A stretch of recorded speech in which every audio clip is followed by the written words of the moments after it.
அன்பு உள்ளங்களுக்கு இனிய வணக்கங்கள்.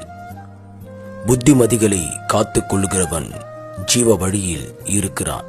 கண்டனையை வெறுக்கிறவனோ மோசம் போகிறான். நீதிமொழிகள் 10:17.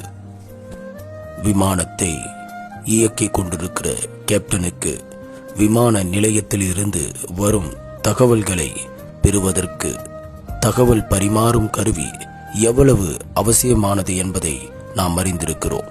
நாமும் இப்பூமியில் ஜீவ வழியில் பாதுகாப்பாக பயணிப்பதற்கு தேவனின் தகவல் தொடர்பு கருவியான பரிசுத்த வேதாகமமும் அதை இயக்கக்கூடிய தேவ ஆவியானவரும் மிகவும் அவசியமாகும்.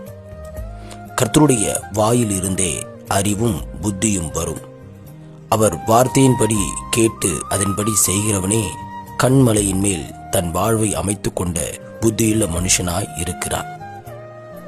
இன்று எவரிடமும் உங்களுக்கு புத்தி இருக்கிறதா என்று கேட்டால் கோபப்படுவர். ஆனால் பின்னரே புத்தி இல்லாமல் இக்காரியத்தை செய்தேன் என்று முறையிடுவர். குழப்பமான சூழலும் சாத்தானின் தாக்குதல்களும் நிறைந்த இவ்வுலகில் தேவனே நமக்கு தெளிந்த புத்தியை அளிக்கிறார்.